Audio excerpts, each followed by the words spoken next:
the top. Oh yeah.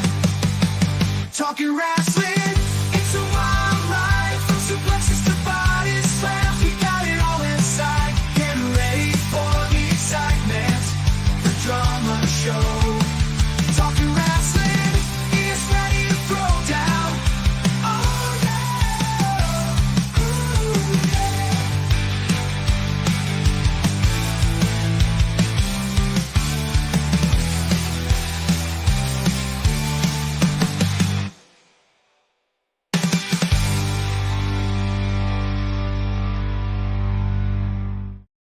Hello and welcome to Talking Wrestling with Pondwater Dave. My name is Justin Davis, and as always, I'm joined by the man that this show is named after, Mr. Pondwater Dave himself. What's up, Dave? Hey, Justin, how you doing tonight? I'm good. We're missing Amy. We assume she will be here. She could have been kidnapped by pirates. We're not sure, but we think she'll show up eventually. She could be watching the Olympic pole vault event on repeat. Oh, I know that I never have to worry about that happening to me. I don't think. Hey, I think I would have cleared that pole easily. yeah, I know. Did that guy really lose though? That's what I want to know. I mean, does he really? Is he really a loser? That's what I'm saying. Well, I think that he gained a lot of fans that day. I'm just like, sure. Slow clap, dude. Just a slow clap for him. You don't know what we're talking about. We're talking about. There she is. Sorry, Hello, I Amy. She is.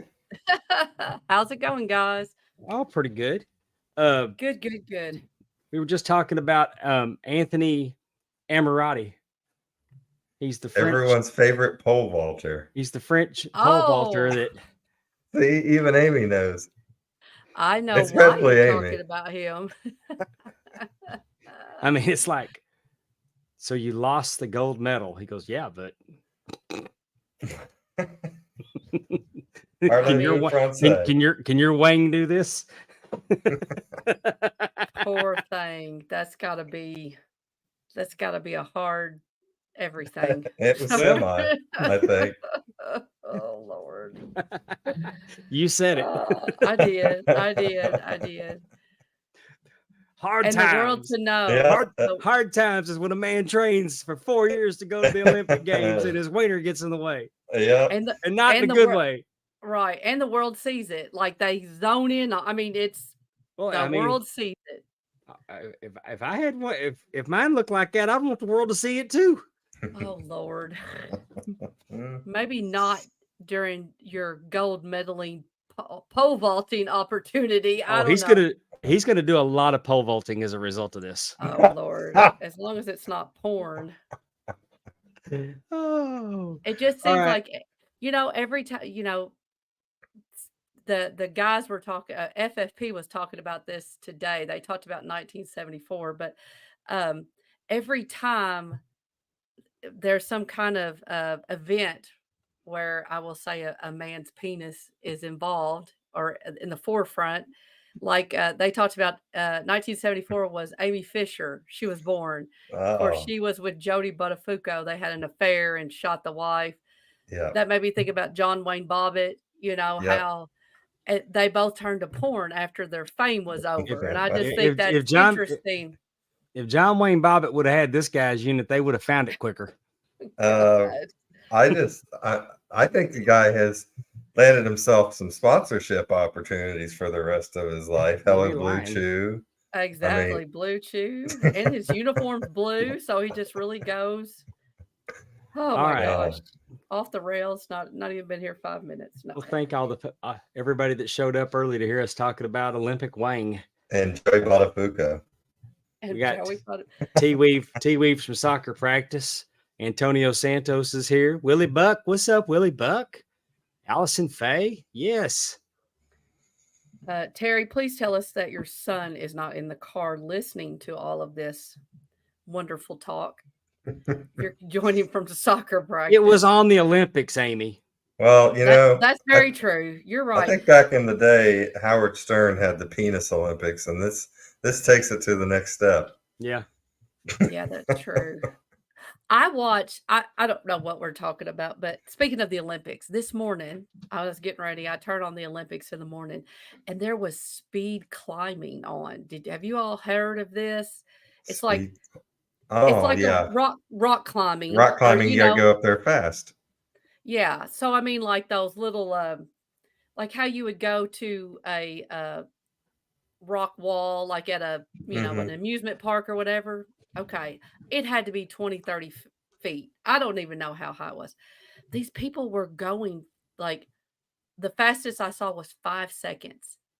Can you imagine climbing up a wall in 5 seconds? I mean, it was I've never even seen what? I'd Hopefully never even chased by a tiger or something. I could probably climb that thing in about 5 seconds. I mean, that was crazy. I didn't know didn't realize that was an Olympic sport and watching them uh go again so it's 2 by 2s, they and then whoever wins goes on to the final and I mean, I'd never seen anything like it, I've but seen the check that firemen out. do it. I've seen the firemen do it on those where they run and they plant the ladder and Yeah, shinny up the ladder. yes. I don't know if they were any do that on their, off time or what, but yes, like 5 seconds. It's Well, it just crazy. blows me away that they can do that with that ladder because I'm accustomed to seeing, people that are in incredibly good shape climb ladders incredibly slow Sure. and trying to reach for Oh, and reach a reach for belt yeah. and try to unhook it. You get I the watched way a that these little. firemen are going, they can run in, and be up that ladder and have it I and watched a go. little women's water polo Was today. Flava Flav, huh? Was he cheering them on? I didn't see him, but I didn't watch very long. But we scored as soon as I started watching, so I felt like I was our good luck charm. I think so. But then Hungary scored right after that again, and we were down 2-1. So who Hmm. knows? Willie Buck says that he lost his best friend yesterday, and Justin Wortham, and we're sorry to hear that, Willie. He was Yeah. Justin was a announcer for I'm not really for sure where he was announcing because our friend Ref Adam from Bama also posted. Vladimir posted he was in a car wreck Oh goodness, and that's he horrible. died. Yes. And Prayers to his so family. definitely it was not that any, it was a very sudden, unexpected um I do not I need to look it up where he was announcing um but I saw that. I saw Adam had posted that. And yeah, that is terrible. He young. That's horrible. It is. Well, did we watch Summer Slam this weekend? Yes, I I did. did. What did we think? I mean, just your initial reactions. I mean, we're going to wrap it up. We'll wrap up our final thoughts and the grading after we get through running through it. But I just wanted to I think it just was one of the best Summer Slams I've seen in a long time. Honestly, I really did. Yeah, I thought it was good. The only thing I felt like and that it held it back a little bit was its predictability. But I thought that I didn't think anything happened that I didn't like per se, other than my boy Logan Paul losing. yeah. But you kind of felt like that one was coming there. Well, you couldn't keep beating LA Knight. Yeah. But I thought the same thing. I thought it was very predictable pay-per-view. I mean, I didn't predict. I missed one I missed the one match. I predicted Bailey and I was wrong. But I mean, the things that I thought were going to happen happened. So it just but even though it was predictable, I felt like it went where it needed to go. So Mhm. for something to be that predictable, it just really, really, really delivered as far as entertainment. I got to watch it. I actually watched it with Brian Clark, Adam Bomb, Yeah. How about that? Nice. and he was What do you he think? was really enjoyed it, and it was just a pleasure to be with. Did he give good not good, but did he give good feedback when y'all were watching it? I did not Yeah. watch it with I thought he did. Adam Baum. I do want to take a minute to say Heather did find it. Justin was part of the Diamond Championship Wrestling organization. I would look them up. I was just trying. I'm not exactly sure where they're out of. Alabama. Looks like Alabama. Alabama, Okay. Mississippi, right on the other side of the line from Mississippi. He was their announcer, and so Oh goodness, that's that's close. But like I said, terrible, unfortunate. very terrible. Thank you, Heather, for finding that for me. I did like SummerSlam. I know it was predictable, but I mean, there was a few things. I mean, like you want to talk about being nitpicky. So, are we talking about stuff? We're gonna go match by match, or what are we doing? Yeah, we're gonna talk. We're gonna break it down, and talk about it. Okay, I'll just wait then. Hey, I'm gonna say, I've all of a sudden, I always get these text messages, like an apparent wrong number text message. I mean, they're fishing is what they're doing. Oh, well, yes, okay. And I'll always say something. Sometimes I'll say something cute back. Sometimes I'll just hit report and delete. You say something cute back. Tell us what do you say cute? What do you do? Oh, I got this one saved. Oh, it's a good one. Well, they didn't respond after I said it. Ah. But they said, "Hey, I heard your smile heals everything. I came to get some healing power." So I responded, "I heard the same thing about looking at boobs." No response. But all of a sudden, I'm confused about the smile comment, but we'll just move past that. But it's always like, I had one the other day. "Hey, are you on my dating app?" I said, I don't think so.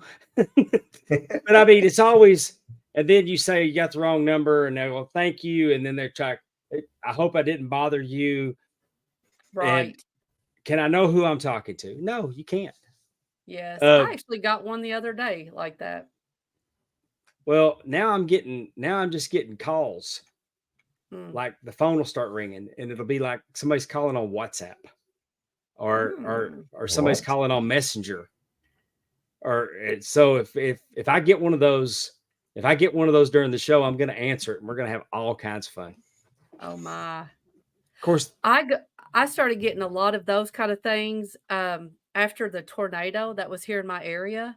I think someone, either they were spamming because they knew it was a local, it was a number associated with this area. Someone took it and put it on some kind of forums, because every so often I'd get a message for Jimmy. And so I don't know exactly what that was about, but it's like right after the tornado came through in December, about January, I started getting these interesting phone calls and text messages from Jimmy. No, for Jimmy. They're looking for Jimmy, wanted Jimmy to know his loan application was ready or something. Little Jimmy Sorensen he put you down as a reference number. Maybe didn't think about that. I have to ask. Well, I've Googled about these, and they say they're scams. Yeah. But when I play along for a while, they never get to the scam part, so I don't get it. I mean, they're not setting the hook. I feel like there's something about that I've heard about anyway, is they try to get you to say, like, they call you and they say, whatever, is Dave there or whatever, yes, this is him. Oh, I won't do that. Well, I'm just saying, I've heard that scam where they're trying to record you saying, yes, that's okay, or whatever. So then that way, yes, that's okay. Take out that loan or whatever, it comes across. So yeah, I know better than to answer the phone and do that, but right. And I never give real information, and it's just that, but it's always, if they send a picture, it's always a woman of Asian descent, young, pretty, right? Yeah. Yes. Well, yeah. I'm just saying that it's just, I don't know why all of a sudden, and I don't know if it's just one group that just does it, Right. But Has your phone number been compromised? I Has don't there think been so. any bad weather or anything like that that would be, like I said, mine went crazy after the tornado. So I didn't know if you had anything in your area that Well, I live they in might have had a my phone number doesn't have this area's area code. oh, you from I still have Dallas. my Dallas number. Me and that phone number been together for 30 years. It's my longest lasting relationship. I will never leave it. Hmm. Anyway, back to SummerSlam. Jelly Roll opens the show. Jelly Roll Mhm. sings America the Beautiful. I thought he did a great job. And then he had the official song of SummerSlam, and he performed that in the ring. Is And he they from Cleveland? Is he from Cleveland? Do you I don't know. know? I just wondered if that I mean, I understand he had the song, but I thought because he had a big part, of the whole thing. So I was just wondering, I'm gonna look up old Jelly Roll. Oh, I'm sorry. Willie Buck is telling us that Justin was also an announcer for Revolt Pro Wrestling and Combat Sport Pro Wrestling. Oh, So he did multiples. Thank you, Willie, for letting us know. He's from Tennessee. Jelly Roll. Oh, okay. Well, but okay. he That's did a fine. great job. I like Jelly Roll, and Mhm. I love that our Truth posted a picture with him and said I got to meet Post Malone. That was great. Our Truth's the absolute best. And our truth needs to Did. lay off of poor old Robert Gibson's eye out He there. got it. He got it fixed. Oh Lord, what in the So world? Oh, that was great. so we kick off the event with Liv Morgan defending the WWE Women's Championship against Mommy Rhea Ripley Mm-hmm. with Dom Dom in tow. My first impression was that Rhea's gear screamed babyface. Mm. Screamed babyface to me. Her presentation. I It, think it she did. was already baby. I mean, nobody's booing her, even Right. before she left with the injury. Like she was the likable person of Judgment Day. Yeah. So, Well, but she was still harsh, and she wore all black, and oh yeah. Hmm. she came out with the blue and black, and they're just she was clearly in the babyface role that night, Definitely. and and it went like I thought it was going to go. Dom turned on her. Mm-hmm. And I mean, I saw it coming when he made her cry, when he made Liv cry a couple weeks ago. I was like, oh no, he's gonna definitely leave Rhea. I like how they kept with the whole you can't, he's like getting the chair out of her hands. You can't win the title that way. Like again, always everything he was doing, even though it might have looked like it was suspicious or against Rhea, it was like that makes sense. You can't win the title that way. Don't hit her with the chair. And it could have he was fussing with the ref. And so again, that could have been, I mean, we've seen that a lot where it's like, oh, I accidentally hit, caused you to lose the match. I'm so sorry. I didn't mean it to go that way, kind of thing. But I thought that I like how they kept with that. And that's how we ended up with, the turn, I guess you could say, Yeah, you know. but Um, Liv retains. She retained the title. Dom picks her up off the ground. Whew. Kissed her. That wasn't just a kiss. no There was a lot of spit getting exchanged in this Hey, if thing. you're gonna be a bear, be a grizzly. He went full force. I kidding. appreciated the commitment to the work. Yeah. And the camera angles, right? So that we Yeah. all got to be part of it. Terry makes a good point. Even the distraction could have been debatable. Then they sealed it with a kiss. Definitely. Yeah. They did. It was getting into Edge and Lita territory there for a second, I thought. But it was. Hey, this is Triple H's new raunchy at WWE. The dogs liked it too. Heck yeah. I'm hoping. Oh, I'm hoping that I'm ready for Netflix with these two. Oh my goodness. Oh no. But hey, this was my favorite match of the night. Oh, This was my favorite really? match of the night. I gave it 5 jars. Ooh, Damn. 5 awesome. jars. Bleacher Report only gave it a B. What did they Yeah. not like? Did they say? Uh, I mean, I can see that. They didn't. That's They probably weren't where very. I would land on it for me personally. Somewhere I in mean, I there. thought all the interference was well placed. No, but they weren't waiting around for Dom to Right. show up. He was hitting his marks. I think the finisher on the chair was. I mean, I thought it was flawless. And Andrew makes a point. Beat Rhea the same way he helped her beat Becky. So a little. Yeah. And Mhm. y'all don't kiss like that, Andrew. Oh, that's so funny. But Teppy and yeah, Dave too. yeah, Oh probably. yeah. Pep's out of control with that I tongue. was in Waterloo with them. Yes, they do. So out of control. That's right. The In the passion's still museum. alive.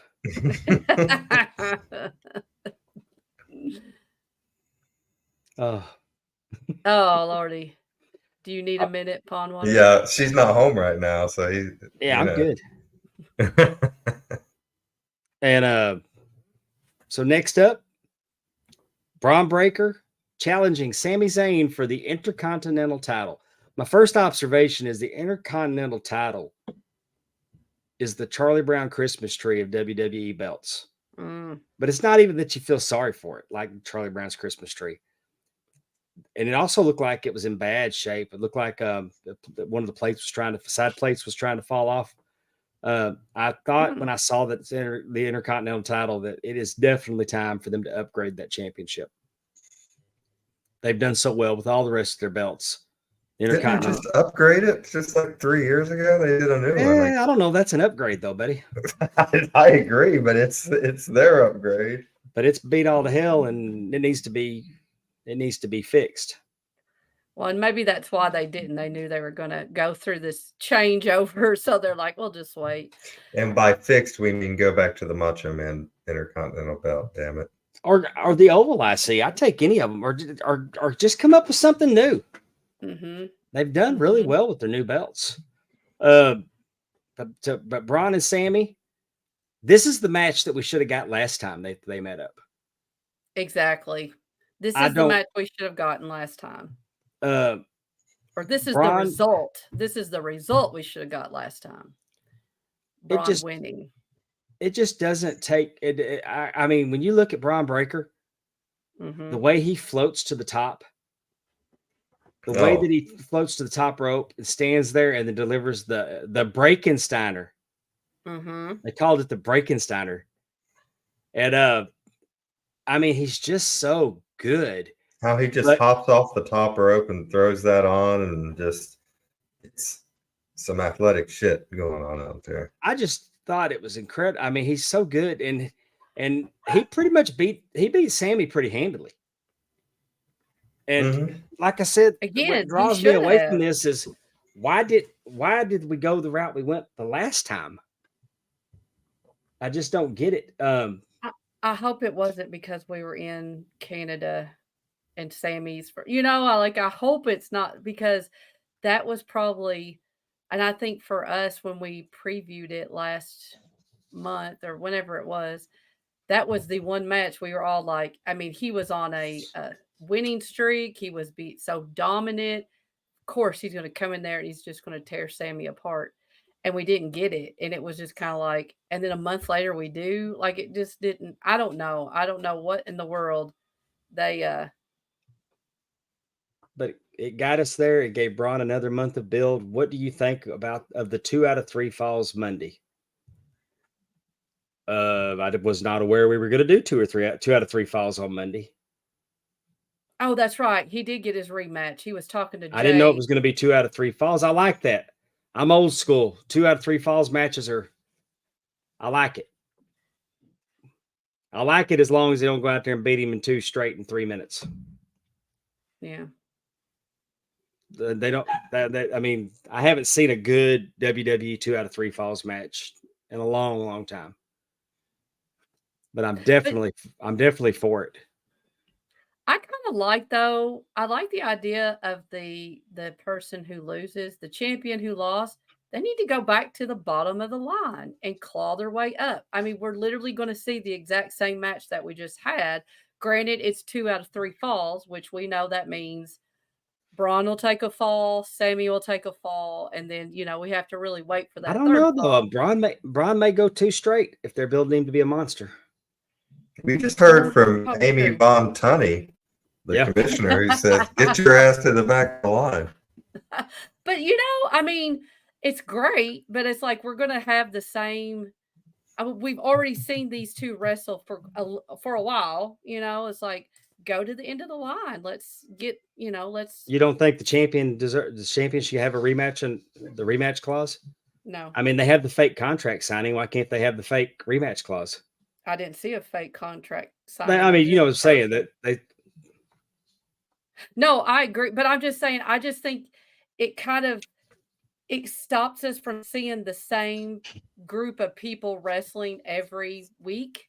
If because then what if he wins? But it wasn't for the title, or how they do some stupid stuff sometimes like that. But I think they should go to the bottom of the line. I Yeah, do, because okay.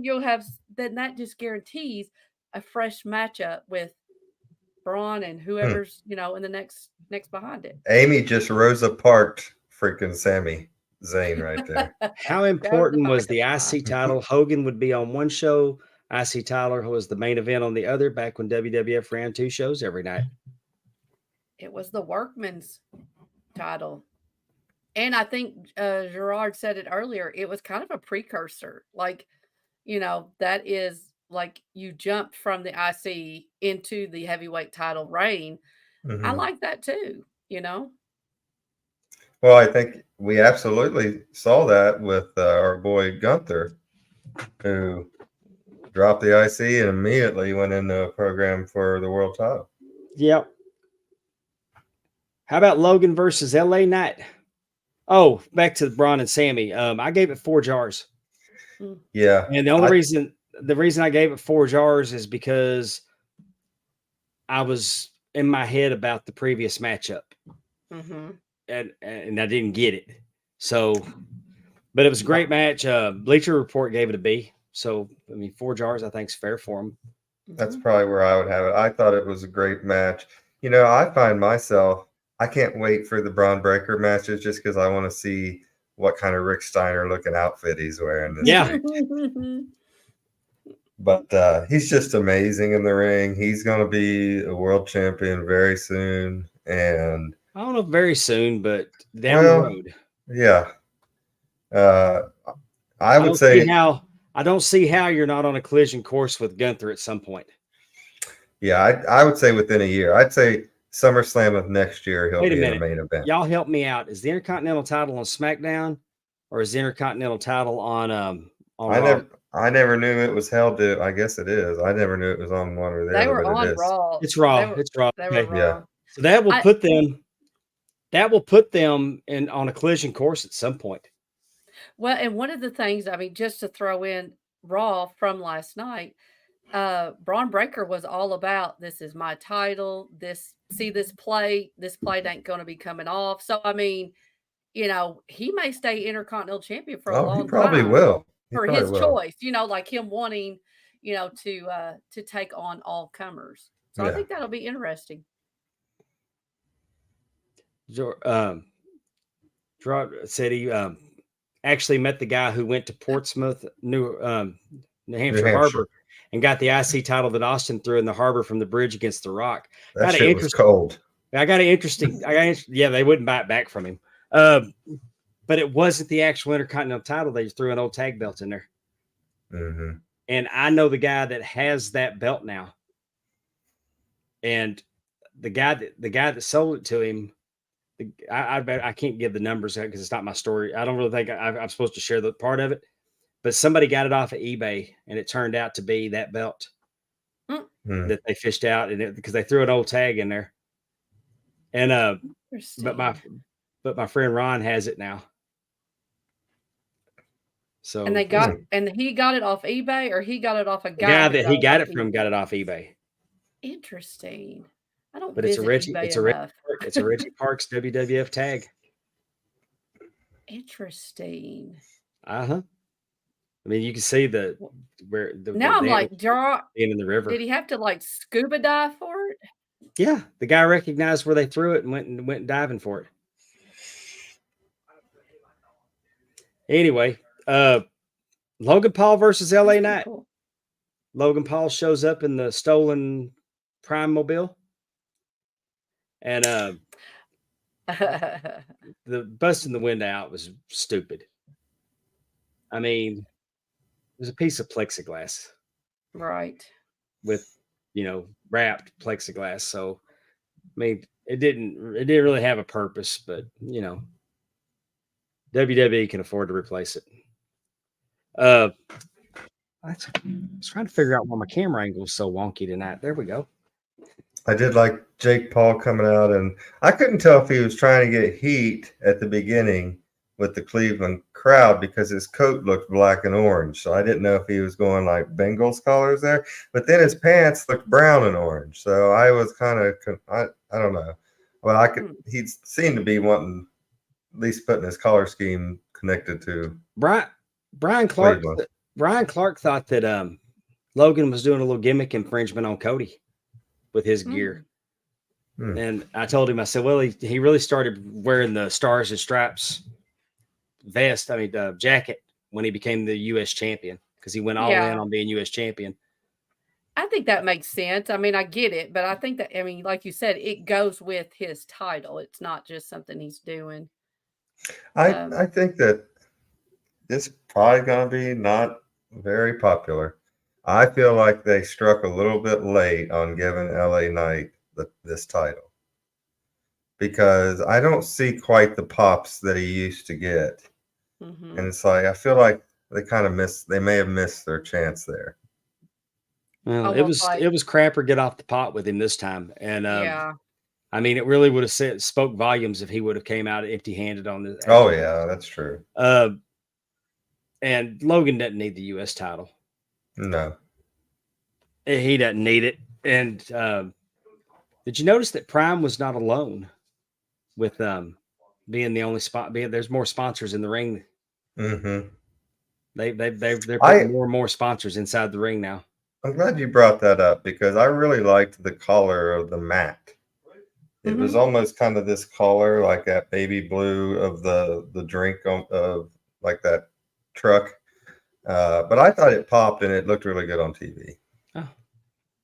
See, I'm having a hard time with all of the sponsorships everywhere, because it is very new in a sense to, like you said, the red, white, and blue ropes and the beat up old mat, and and the fringe, the Aldi, the Aldi of the grocery store kind of thing, of ring mats. So it's really hard. Like, I just feel like everywhere I turn, it's like, but I do know in other sports it's like that. But I don't have a problem with it. In boxing, they've done it forever. Man, if I was a boxer, I'd be selling advertisement on the bottom of my shoes. I know, that's what I'm saying. It's because I'd be on my back a lot. Right. Oh. I don't have a problem with it. I think it makes it look more like real big fight feel, like boxing, or like that whatever UFC fighting stuff. I think it gives it more of that. I think I mean, when people are willing to put their name on that, I think that it's somewhat legitimate. I mean, I never thought I'd see a day where we would have a vodka. We'd have vodka on the ring apron. I mean, they used to say beer sponsors were a big deal, but now, I mean, we've skipped to the hard stuff. Well, and let me just say too, for Gerard Millette, who says, I know it generates money, but it's a sacred area and it shouldn't be sold.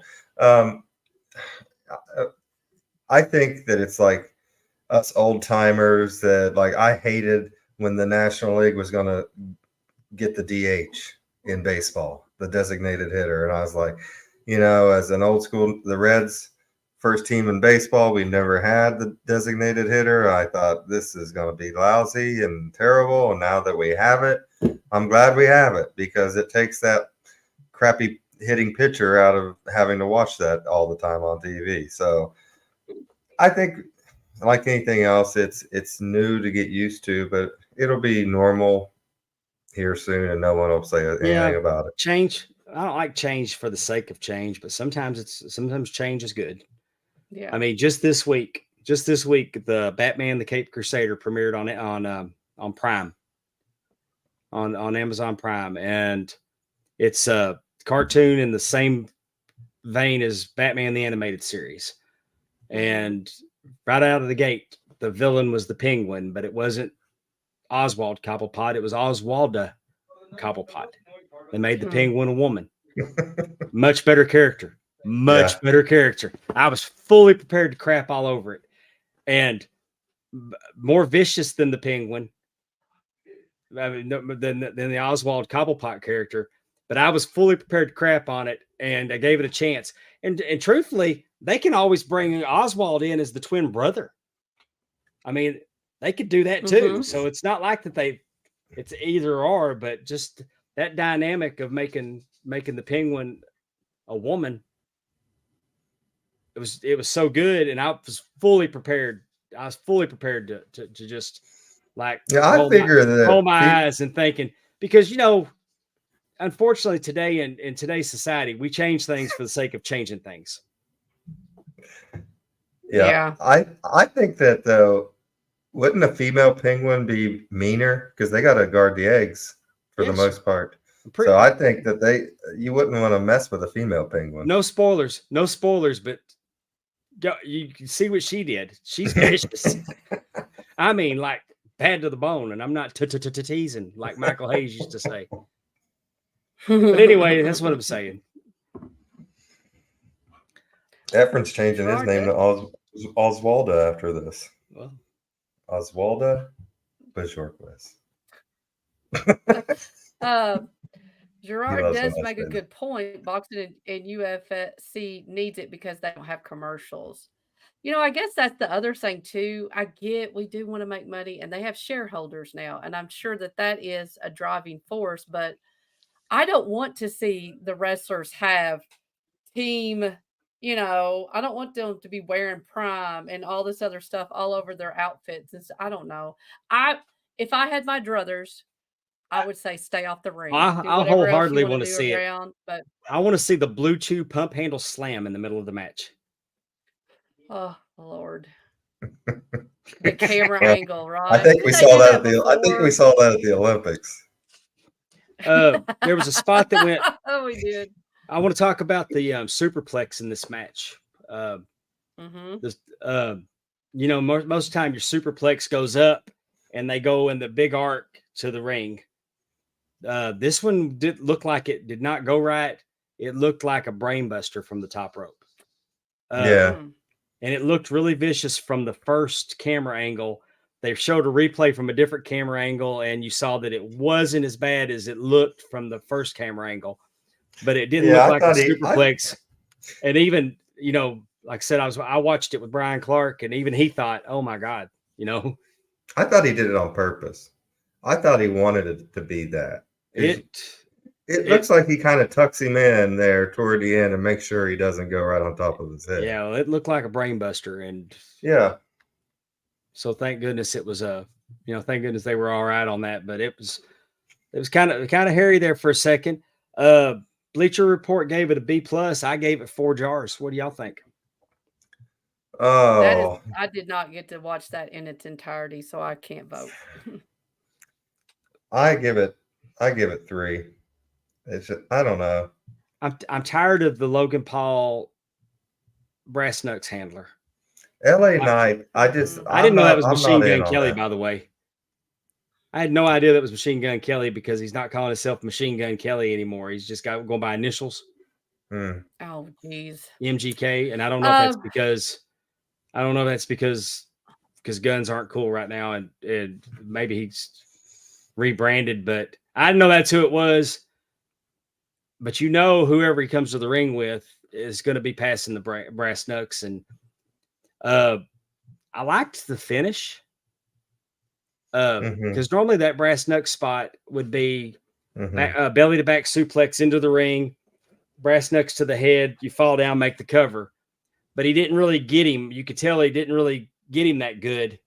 And LA Knight was able to capitalize. There wasn't nothing inherently wrong with it.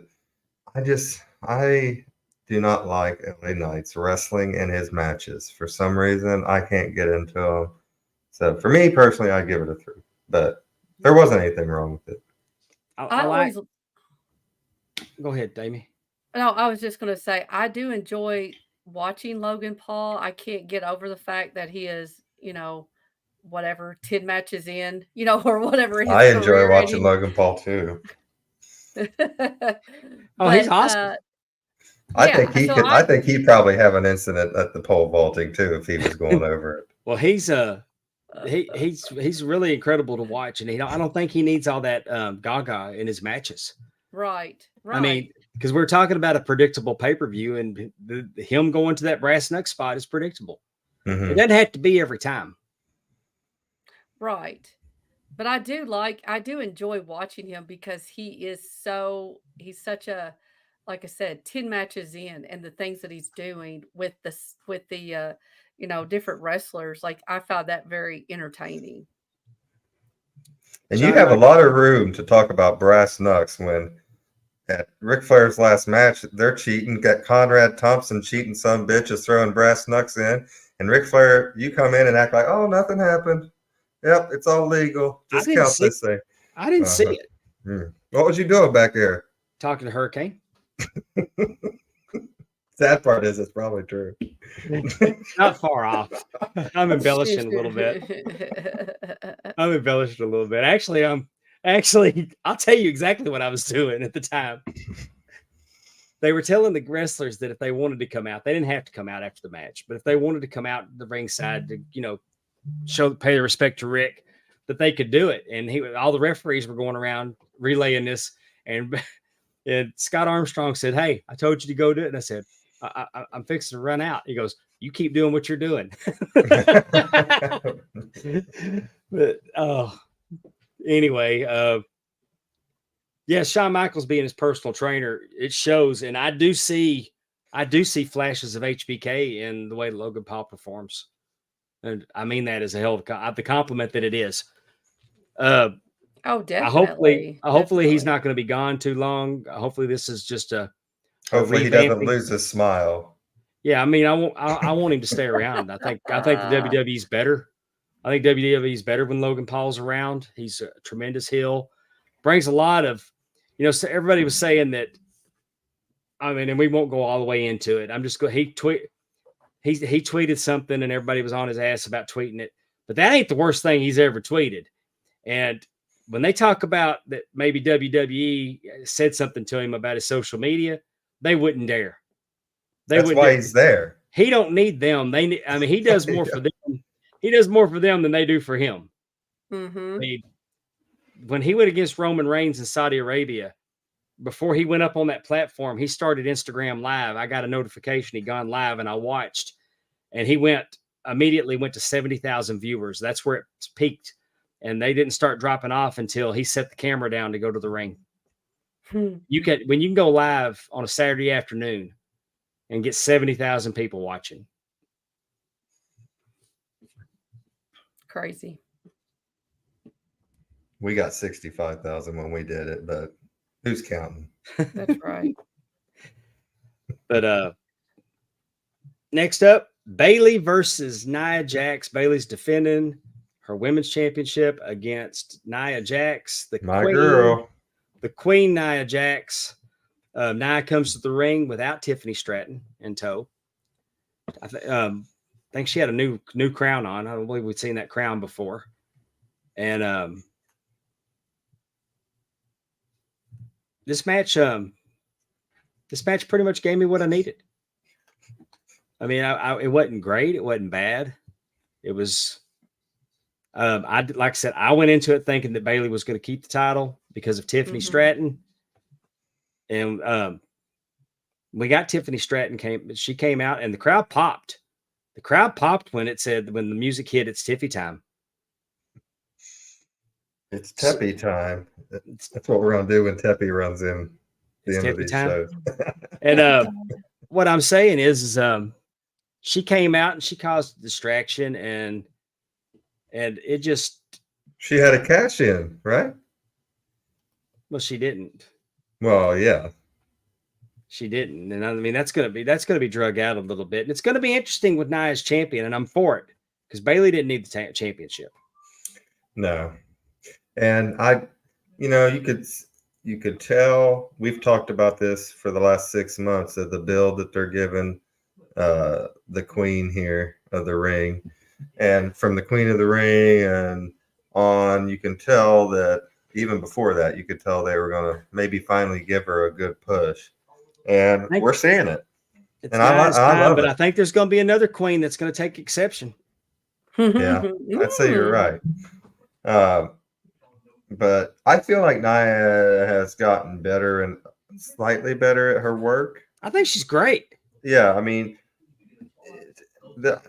you can pick at stuff, but I thought overall she has cleaned up some of the rough edges that may have been there before in her previous runs. And I think she's doing a fantastic job with it. Just that confidence that she had after she won, and just, you can tell that she's kind of exuding something different this time. That bonsai drop is impressive. She gave it a couple times to her. Yeah. I gave it a B minus. No, I didn't. Bleacher Report gave it a B minus. I gave it 3 jars and a mouthful. Yeah, I'm fine with that. Bailey always brings it pretty, and I thought she did here. And once again, solid match. Next up, we had CM Punk versus Drew McIntyre with Seth Rollins as the special referee. I got tickled at Seth. When he came out with his robe, because I thought somebody said Beetlejuice 3 times. Yeah. Our buddy JD Hoop, we'll see some of his robe work on this show too. But it was I think he did a great job as a special referee. I like the little callback they did to the Summer Slam '97 with Undertaker and Shawn Michaels and Bret Hart, when they got the chair and swung it, and then they pulled up before they could do the whole finish to that. Yeah. But I like it. Now I didn't like the finish. I thought that Punk should have gone over with Shawn Michaels with I was gonna say Shawn's going to run in on this thing with Seth Rollins missing, trying to screw Punk, but he actually gets a Drew, and then Drew loses again by another screw job, and they keep that going a little bit longer. Mm-hmm.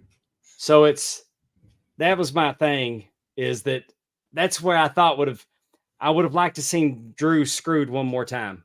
Mm-hmm. But that being said, I mean, Drew won with authority. Yeah. I always love when Seth gives the little Bret Hart tributes with his ring attire and his pink and black. And really, it was reminiscent a little bit of the Bret Hart and Undertaker match, just because of the size difference between the two. Well, I've seen side-by-side video of it where the same spot. Yeah. But I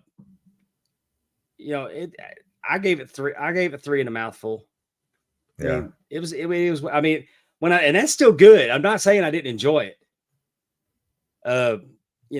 Bleacher Report gave it a B+, so they liked it more than I did. Anytime I can see Phil lose, I'm for it. But I liked it when Seth jumped up on the top rope and let him fight outside, and he didn't do a count, because why bother? Yeah. I thought as a special referee, he did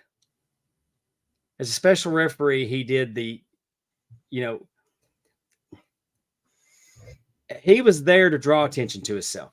Mhm. He was part of the Do equation. you think so with that Yeah. outfit? I mean, I'm just saying, it's not like your typical referees should not draw attention to themselves. This I guy think was you should out wear there. that. You should wear that in your next match. No, no, no, dude. I can't do it. You look good in those shiny pants or whatever on there. Oh, yeah. I can Darren's rock late. He wants us to recap the entire show for him. in like 45 seconds. Yeah. Well, Amy was late too, so that's the first part. Then what did we talk about? The Olympics and some pole vault. wieners not getting over the pole. You missed that. And then we've been talking about SummerSlam. There you are. Jars and mouthfuls of jars were given. Now you're up to date. All right, this is the one we were waiting for. This was we knew it was going to happen. We had Damian Priest defending against Gunther, and Gunther took his rightful place as the world heavyweight champion. I don't think that Gunther should have lost the Intercontinental title. I think that he should have carried the Intercontinental title all the way gave it up. And then had stood there in the ring holding both belts like back shades of the Ultimate Warrior. Mhm. I don't ever see a reason he shouldn't have dropped it to Sammy, other than having Sammy lose it to Braun. You made Braun at SummerSlam. You know what I like about Gunther is he doesn't need anything. Like, yeah, he kind of has some underlings with him, and he kind of has his little German gimmick, but he really doesn't need crap. People Right. respect his look, his work. That's all he needs. I mean, and he's just a big, impressive person who has worked for this for years, gotten his body in so much better Oh, shape yeah. over the last 2 or 3 years, and deserves every bit of it. And I, for sure, am ready for the Gunther reign. Oh yeah, I'm super excited, and I like that Randy Orton stepped up. I like that Randy Orton stepped up to be the first challenger, Mhm. and I like that they actually pointed out that Gunther didn't win. Gunther didn't win clean. Right. He- That's a very go ahead. That's a great observation, Gerard. Yes. I hadn't put it Yeah. together, but you said it, and yes, Gunther reminds me of Killer Kowalski. He does a Mhm. lot. But Randy Orton comes out, Maybe a little and mixture. and Gunther even acknowledges that it's kind of a blemish on my record that I didn't beat you clean. Mm-hmm. Mm-hmm. So they didn't ignore that the shoulder was up. Mhm. So I love the match. Four jars and a mouthful for me. And the reason the outside interference by Finn Balor really took away, to me, it took away. But I know it was a necessary evil because you had Dom turn on Rhea. Right. I knew Finn Balor was going to turn on Priest to redo the, reshuffle the deck. And now you've established that Damian Priest and Rhea say they are the Judgment Day. And the other ones are just a bomb ass version of it. That's what they called it. Mhm. So, but having Randy Orton and Gunther in Berlin is going to be really, I think it's going to be a really good match. And that's a legitimate contender. And I think we talked about it. We talked about it the other night on the pregame that, about challengers for Gunther on Raw, who you got other than Braun Breaker, and you're not going to do that immediately. They had to bring Randy Orton from SmackDown because I don't really think. I mean, there's the usual suspects, Seth, and I think Seth has moved on. If you see on what happened at Raw, Yeah. he's got his feud now, so which is cool. yeah, I thought we were going to get Seth and Punk, and apparently they've thrown that wrinkle there. I don't think we're finished with Drew and Punk. Drew No. still has the bracelet, so Who are they setting Seth up with? I didn't watch Raw. Bronson Reed. He destroyed Seth, and then he kept on jumping off the top rope doing that finisher that he does. He did it to him like 7 times. I mean, it looked brutal. It looked Ben Rowe thinks that it exposed Bronson Reed's finisher because Seth was still able to roll around. He should have been completely incapacitated. I mean, he took it that many times. Now, I mean, they did tell the story that he was coughing up blood. Yeah, they showed him coughing up. He bit his lip or something, but you know, I they mean, show him blood spitting everywhere. up blood. Yeah, But we're saying is it. I see Ben Rowe's point, right. but I think that the internal bleeding story. It amazed me how long it took him to drag him out of the ring. No shit. That he I just thought the same thing. they all got out the way. It's like let's help Seth, let's get out, let's help ourselves. Okay, we're gonna check on Seth again. Don't do it. Don't do it. Get out of the way so he could do it. I'm like, Hey, I my wouldn't God, get in his way either. grab a leg and drag him out of the way. It's like, what in the world? I mean, I stood up to Angel Camacho, and y'all saw how that ended for me. Exactly. So I'm excited because I mean, Bronson Reed is he's a very impressive performer, wrestler, superstar, whatever you're gonna call him. He's been kind of out there, you know, a ship without a port. Just and now that I think that attaching him to Seth Rollins, hopefully he'll come out better on the other side of it. So, now we're going to get to the main event. Solo Sikoa challenging Cody Rhodes in a bloodline match. Okay, can I just say something about this? Let's do it. I love Solo Sikoa. Mm-hmm. Solo Sikoa doesn't, in my opinion, have a big enough name to headline Summer Slam. And I felt like this main event was the most predictable of all the matches because no one thought Solo Sikoa was going to be the WWE champion. No one thought it was even going to be close to happening, which is why, in my opinion, he shouldn't be in the main event. Mm-hmm. But with that said, it was very predictable. You knew that they were going to get Cody in a tough spot, and Roman's going to come out and save the day, and that's what we had We here. thought Roman was, but they also had slipped in that The Rock's mom was there. Yeah. So we didn't know that we weren't going to get Rocky. I did not. I mean, I felt hear that part. I felt it was going to be. I felt it was going to be Roman. My hopes coming out of it was that Roman was going to be such a huge babyface that it was going to turn Cody into a heel. Yeah. Y'all know how bad I want. Oh, that. that's very true, Heather Whitley. There was a little bit of a nice little unpredictable part that happened. Yeah, how'd y'all like the camera starting out with Cody in the trailer?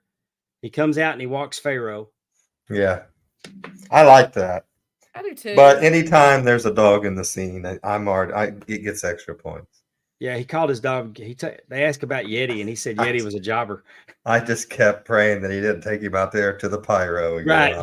I was glad he gave him up before he walked out. That's how they walked. He walked up, and then he had a talk with Arn, and then his mother-in-law put the ring jacket on him. And yeah, how about Arn showing up, Amy? I loved it. I was shocked, but I like the presentation they did with all the legends that were there. And Cody even mentioned, and he said he didn't know if he was supposed to say anything or not, but this was the first time.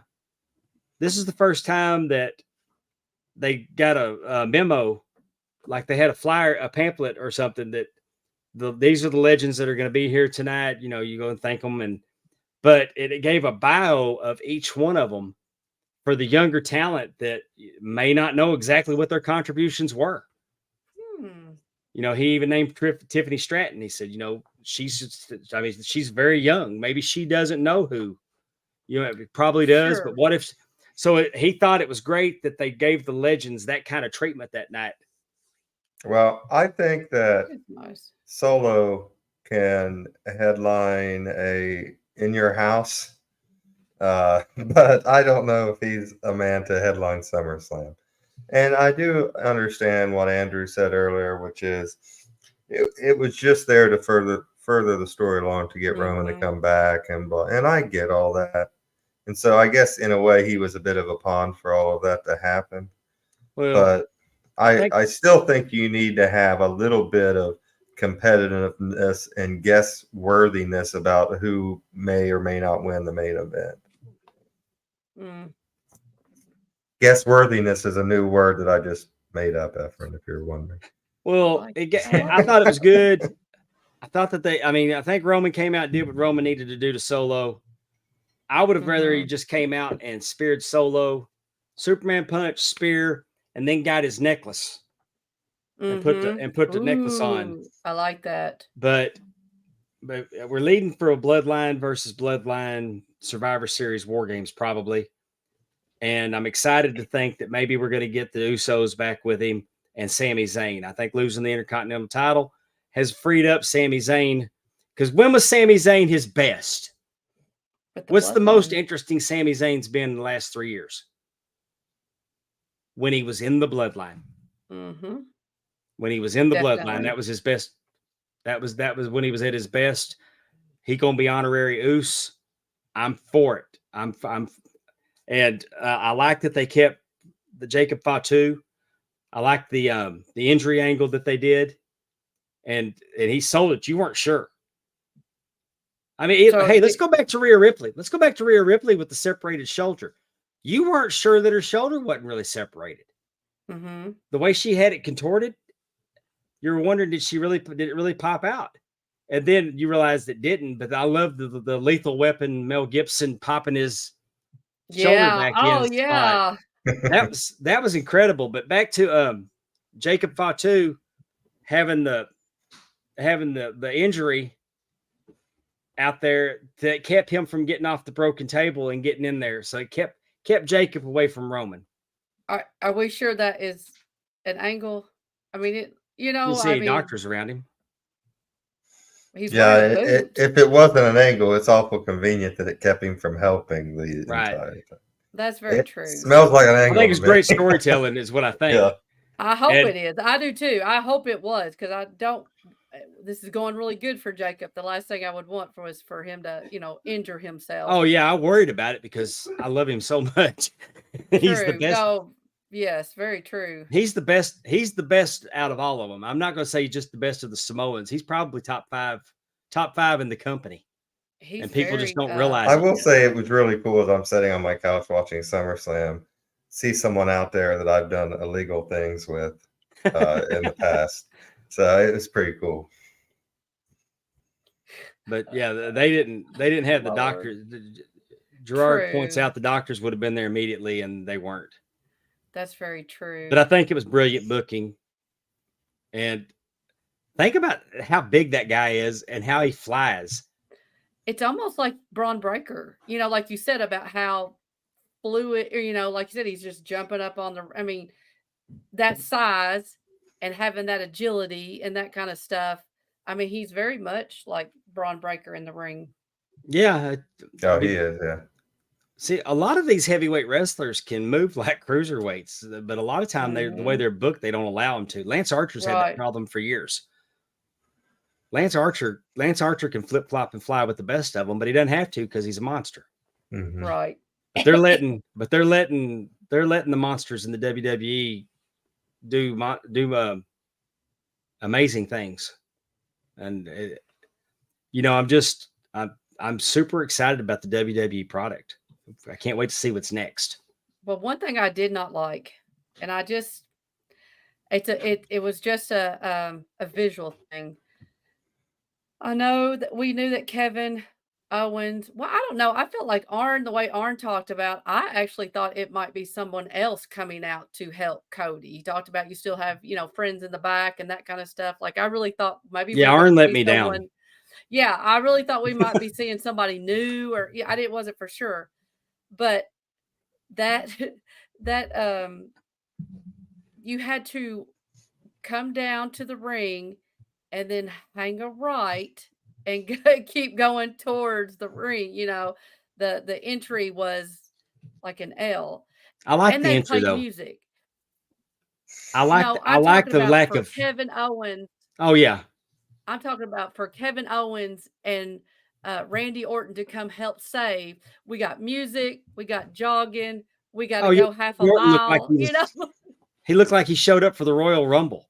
He I was in no wish sense of urgency getting down there. no, I wish that they would have had him. It Just let would him have been run and hit nice, the ring. right? Or come from this It back, felt or very much like the end of WrestleMania when you had, all these people come in, like and it was just here's their music and they run in, and here's their I music don't and they need. run in. And Yeah, I've always said the sound guy is a heel because he always yes. turns on the good guys' music to warn the bad guys that the good guy's on his way. That's the only thing I was just kind of like, oh man. I mean, we know Kevin's coming. Like you said, it was like a Royal Rumble entrance. Oh, Everybody's kind of jogging Randy, down, no hurry at all, and none it just, whatsoever. and then Kevin's getting beat up, and they're doing their little thing. Why I wasn't wouldn't Kevin sure. and Randy come together? You know what I'm saying? And so I was like, oh, I gotta wait for mine. Oh, here I come. I wasn't sure that the way that Randy was coming down, that he wasn't going to slip in the ring and put an RKO on Cody. True.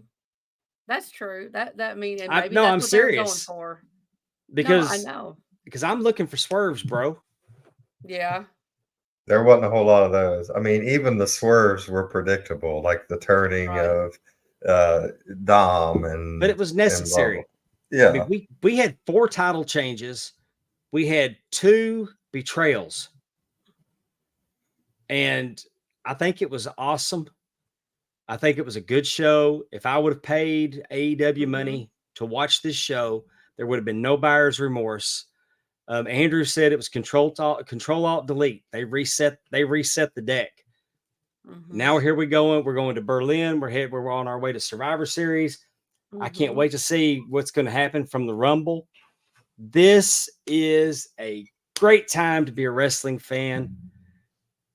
Definitely. And lots of storylines. Like you can, if the think I'm- bloodline is not your thing, you've got the Judgment Day going on. You've even got the damage control versus. I it's don't know, like do Bruce they said, it's a call 3-ring Bruce name? circus. Braun Breaker. Yeah.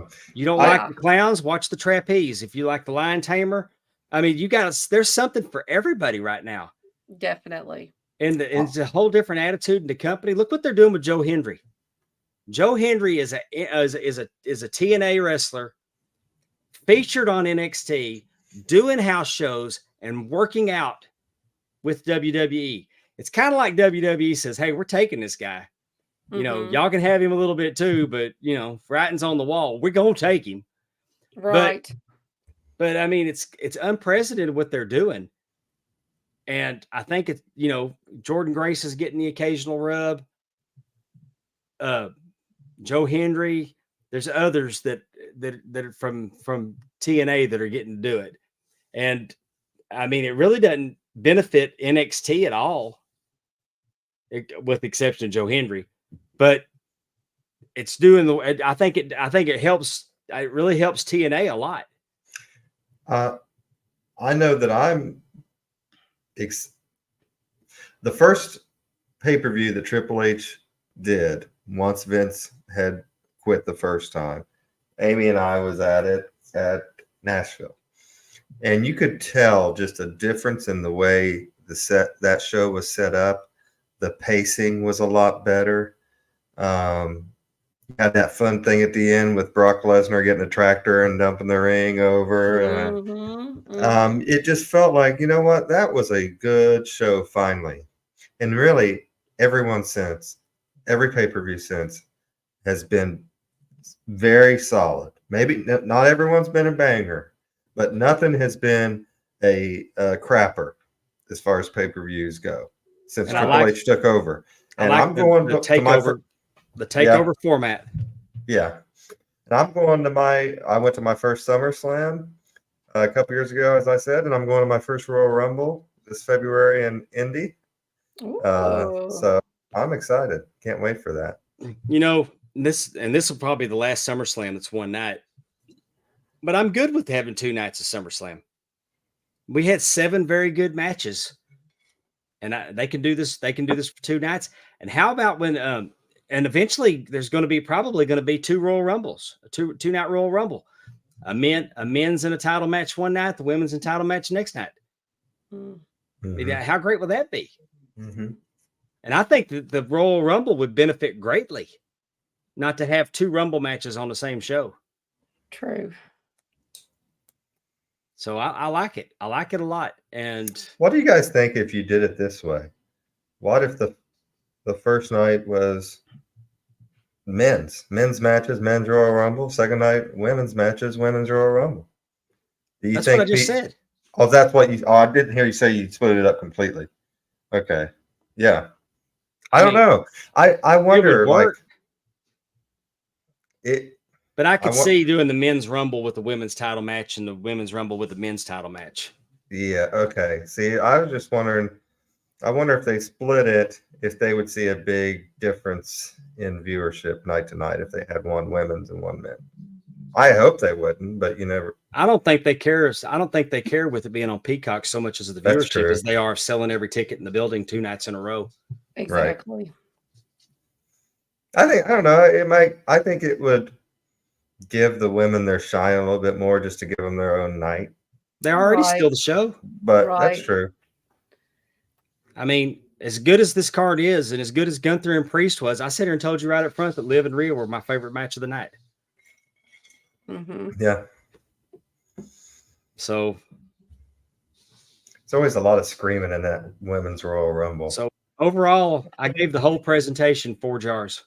Solid performance. Yeah. Loved it, loved it, loved it. Yeah, it was very good. The only thing it was missing is a Vince intro. It's summertime and the living is anything but easy.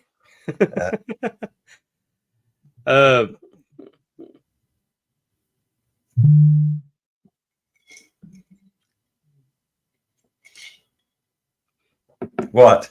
Awkward silence. Well, I was waiting on you. I thought you were getting ready to switch something. I thought you were going to do a tag belt or a belt commercial or something. I could, but instead, how about? It's time for Amy's trivia. Think you have the facts? Let's play and see. All righty, we are going to do a little SummerSlam location trivia. All right. Oh God. How many years has SummerSlam been held at Madison Square Garden? We got Hang on, time out. Heather Whitley makes a good point. The one thing I didn't like about Priest is watching the replay mid-match. I'm a huge You didn't like that, Heather? I thought you were saying that you did. I thought it was cool that we finally had somebody that was smart enough to watch the monitor and see the screw-in they just got. Yeah, I did too. I kind of I noticed that too. But Heather said she didn't like it. I like it. You tell us. All right, let's go back again. How many years has SummerSlam been held at Madison Square Gardens? Is it 3, 5, 7, or 9? It ain't 9. Tim Robinson came through like that avatar, Tim. Tim Robinson came through with a 3, and I'm going to agree with him. I'm going to say, yeah, I agree too, even though I want to say 5. It's a smart thing you agreed with, Tim, because it was 3.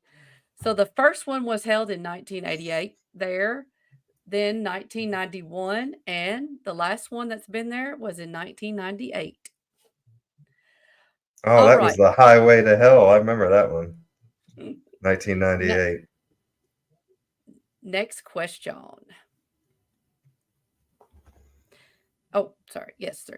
Cleveland, Ohio has been the home of 2 SummerSlams, 2024 and what other year?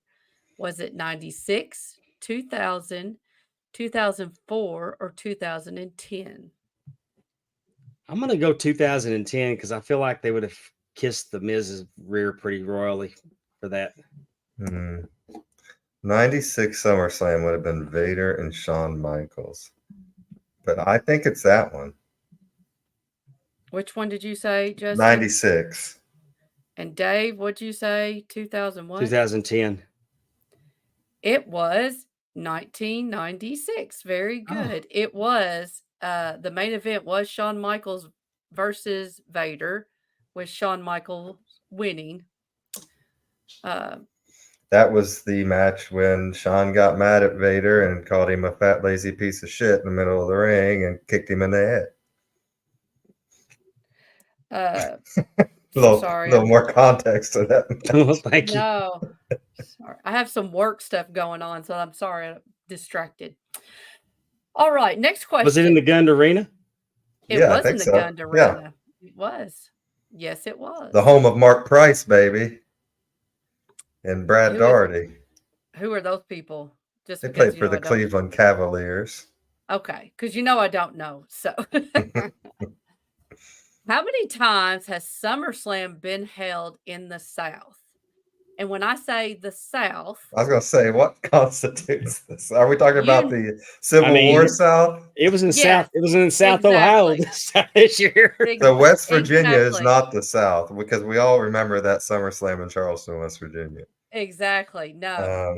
If okay. there had been one, I probably would have counted it. But the South, and like you said, we know what the South is. You're talking about the Mason-Dixon line. Civil War South. I like that. Yes, That's okay. what I'm talking about. How many times has SummerSlam been held in the South? Are we talking about 0. South LA? Efren was the 0, 1, 3, or 5. Listen going to with my 3. accent and let me tell you what if I think Los Angeles is the South. So I'm going to go with 1. All right, let me think about this. There has to be, so Texas is the South, right? I think there surely was one in Texas somewhere. I don't remember one being in Texas. I don't either. I keep thinking Survivor like Series is Survivor Series. San is the Rumble Antonio in is like the Texas. Rumble. Yeah, San I will Antonio's had 2 say Rumbles. Dallas had a there's- Survivor Series. there's never been a SummerSlam in Texas. Oh, I'll just okay. let you know. I would have counted them probably. Right. Oh God. So there was one in Nashville, Tennessee. I know that because I was there. And so I'm trying to think of anywhere else. That's what I'm thinking, Tim Robinson, Florida. I'm gonna say 3. Dave? 0, 1, 3, or 5. I'd already said 1, so I'm not gonna back out, but I think 3's right. It is 3. Do you all want to take a wild guess? Would you like to get okay? You've already named 2. Nashville, obviously. Okay. Florida. It was in Orlando. It was Orlando, actually okay. the Thunderdome. So that it wasn't even supposed to be there. It was Would Atlanta be one? nope. Charlotte?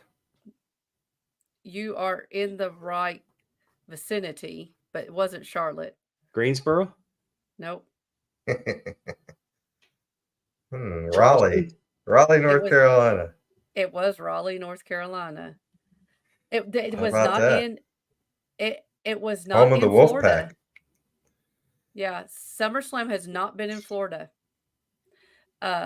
Exactly. So Andrew, as we know, the wrestling whiz, it was in Raleigh, North Carolina in 2000. It was in Orlando, Florida, 2020, again because of COVID, and it was in Nashville in 2022.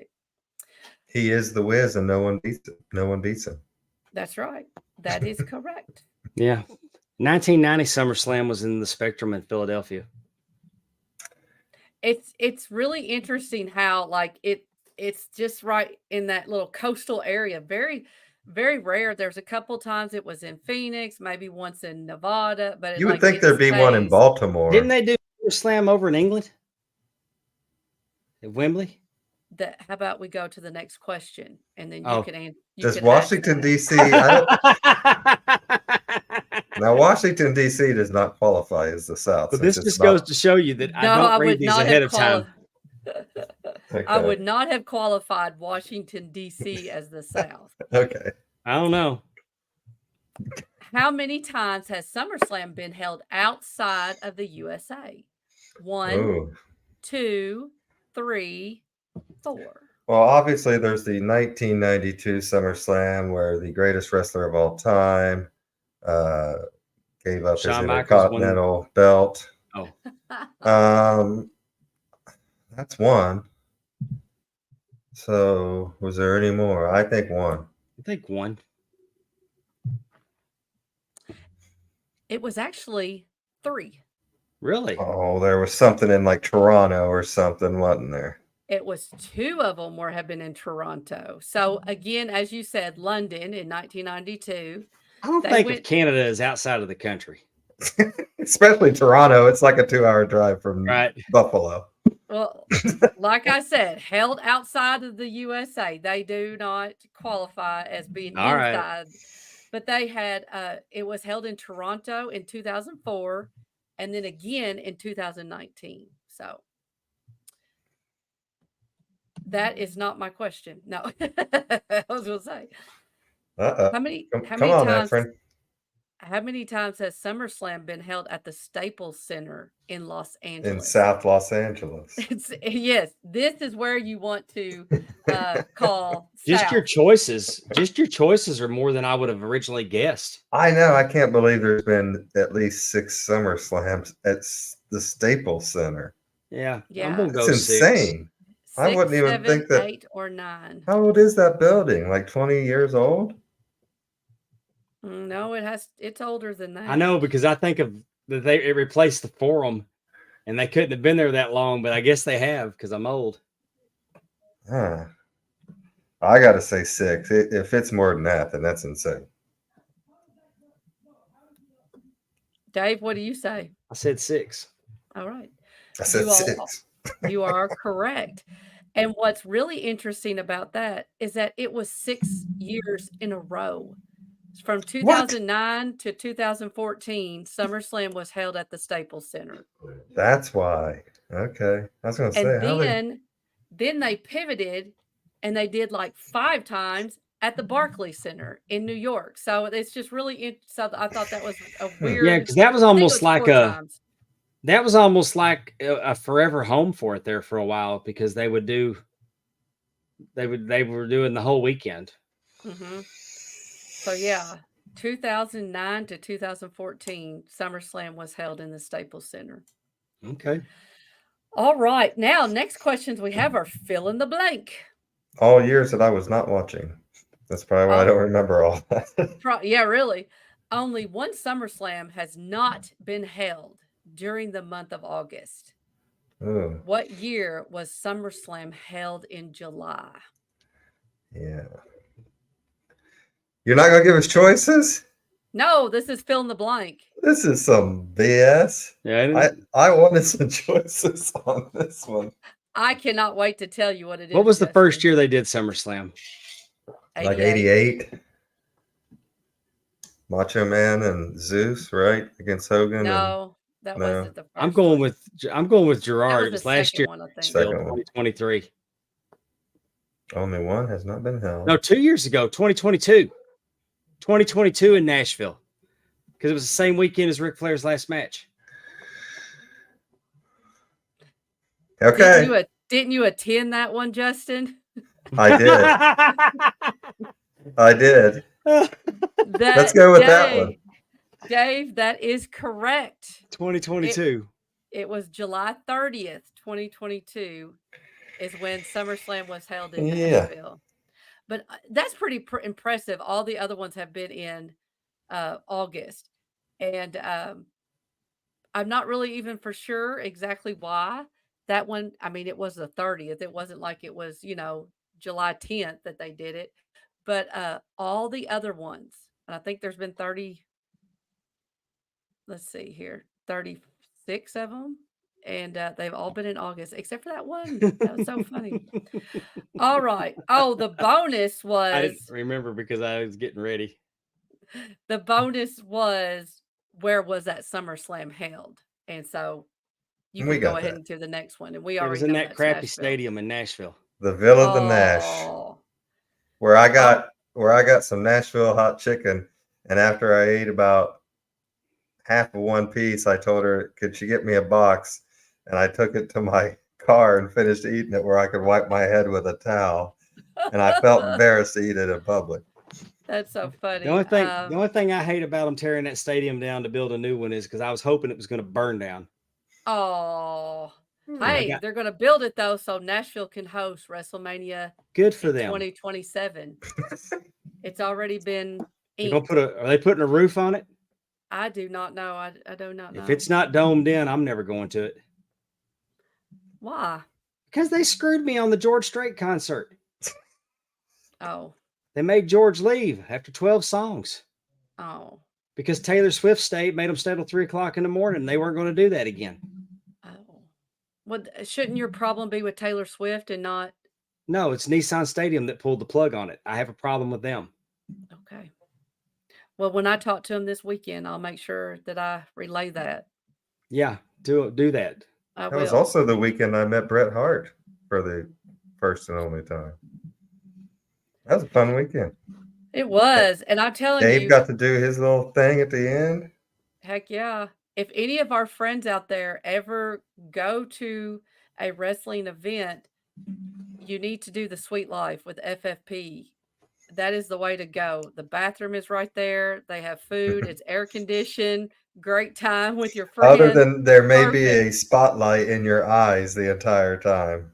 That was Other than that, unfortunate, but yes, definitely. All right, last question, fill in the blank. Where was the 2020 Summer Slam supposed to be held before it was changed to the Thunderdome due Thunderdome. to COVID? So that one that we had in the Charleston, West South, Virginia. The Barclays no, Center. The Barclays one Center. it was not the Barclays Center. But the one Oh, we did have, the one and we did have in Florida was really by fluke because I'm with Efren. The South. That's my answer. yeah, Tampa. it was not No. in it was not supposed to be in the South or Texas. Oh, how about Los Angeles. South It's Los Angeles? South Los East Angeles. LA. East LA. No, it was not supposed to be in California or New Oh, York.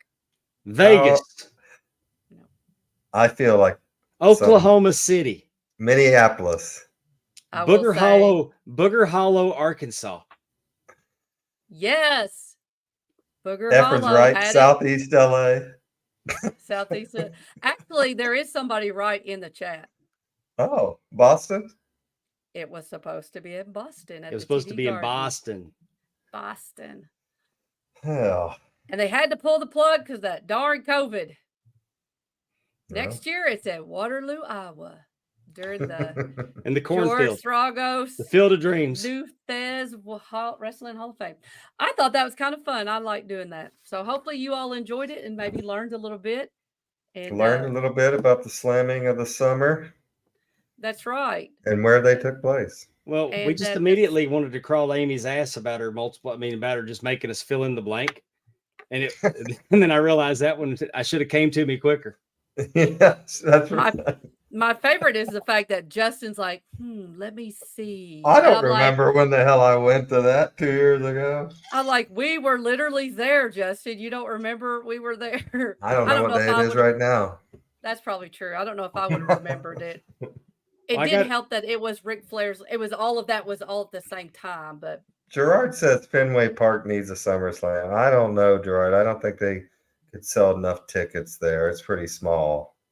What, about 30,000 maybe? How many you could put on the you field, don't think Yeah, that's true. I don't know. SummerSlam is only in They only sold- NFL stadiums? I mean, they only sold Fenway Park's 57,000 baseball, for right? that wasn't a Just sellout for making sure. SummerSlam.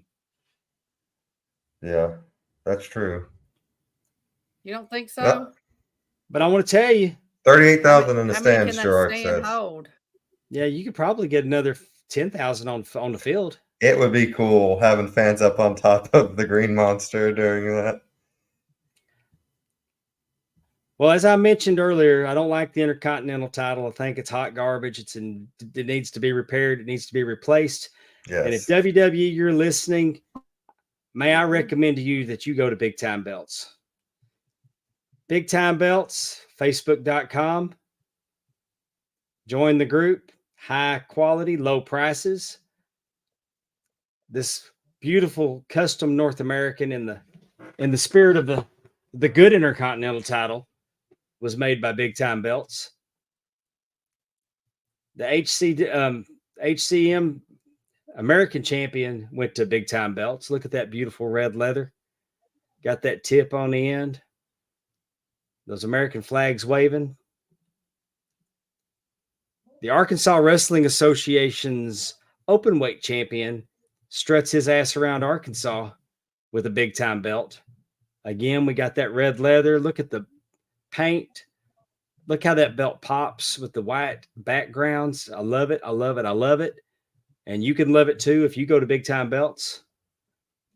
The Summit Wrestling Association's crown champion.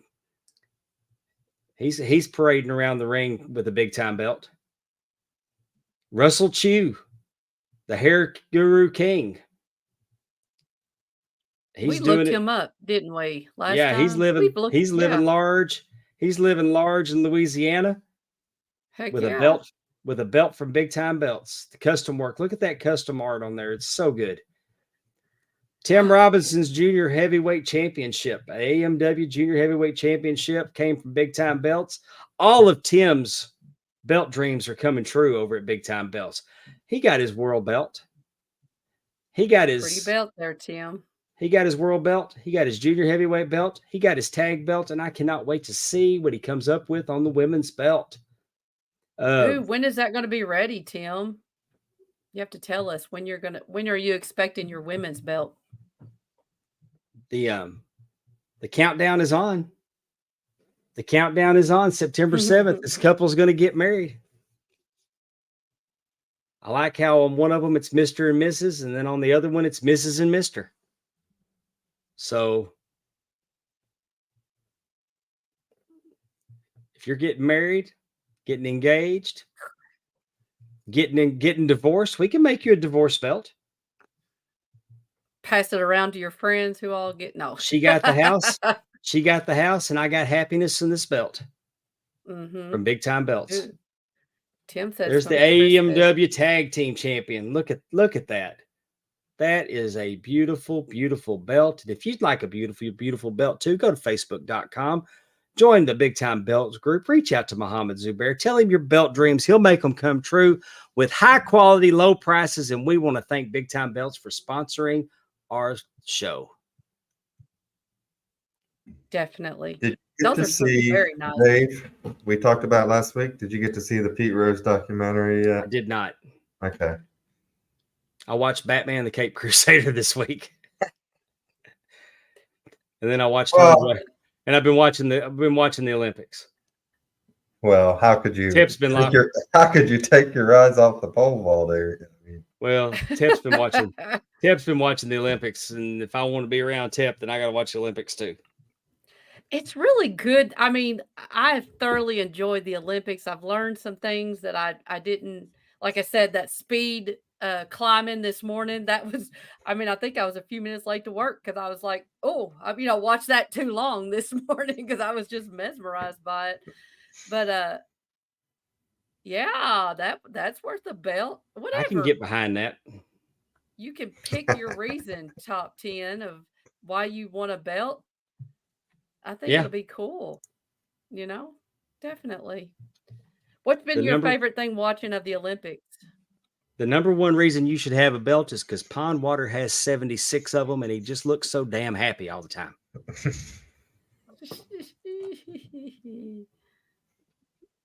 Willie Buck wants to know, Pondwater Dave, are you going to any wrestling shows this weekend? I am not. I will be at in Summerall, Mississippi, August 24th for Legacy Championship Wrestling. Looking forward to getting back in the ring. I'm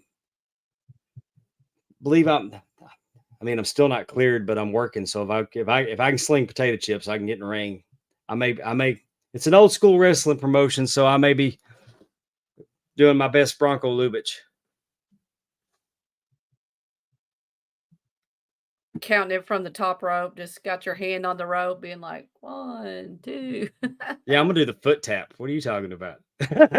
Oh yeah, really? No, but seriously, I'm gonna be I okay. like I'm that. excited. I'm excited to get back. And then I'll be back next month in West Monroe for Bayou Independent Wrestling. Now So don't get I'm glad you're back, but don't get too excited and hurt yourself. Like, don't Mm. try to, like, pop over the top rope like you did in the no, no, no, no, intro, no. We're acting all okay? right. Last week we had Hot Amy, and this week Mom Amy returns by telling Dave to Yeah, really. take it easy over there. Take it But I've easy. but I've Have been y'all out of the ring started too back yet, long. Justin? I start Monday, so this is my last week of freedom. Oh, okay. Sorry, Dave. Go ahead. No, I'm just saying. I'm excited. I'm excited to get back in the ring. I've had to cancel a few shows. I've missed some really good opportunities. Not being able to. It, I'm not bouncing back from this knee injury as fast as I thought I would have. Like the doctor initially told me 3 to 6 weeks, and I'm like, I'll be Mhm. back in 2. And can't tell you. I mean, it wasn't 2, that's for sure, and it's been 6, and I've got 8. I mean, I'm going for 8. I'm going for 8 more physical therapies. I'm starting back tomorrow night for just um, back. I'm But back on another. I physical got therapy's another round of anti-inflammatories, but I'm really? working and I'm doing more than I'm supposed to. So it's Hmm. just that I don't. I mean, at that age there, I don't heal as fast as I used to. Well, and physical therapy's helping, right? Yeah, that's why I was. I mean, Good. I've never been. I've always hated going to physical therapy because I always felt like it was a money deal. But Mhm. I went to physical therapy with a good attitude after this surgery, and I felt like it did a lot of good. And when he wanted me to continue, I'm 100% on board with it because I need to get the strength back, and that leg is not as strong as it was, and Sure. we're going to get it back to 100%. Awesome. Good deal. He'll be back out on the soccer field here before you know it, running around out there. Nah, We just that'll want get him you hurt. I was gonna say, we just want, you to be able to bounce around the ring like you did.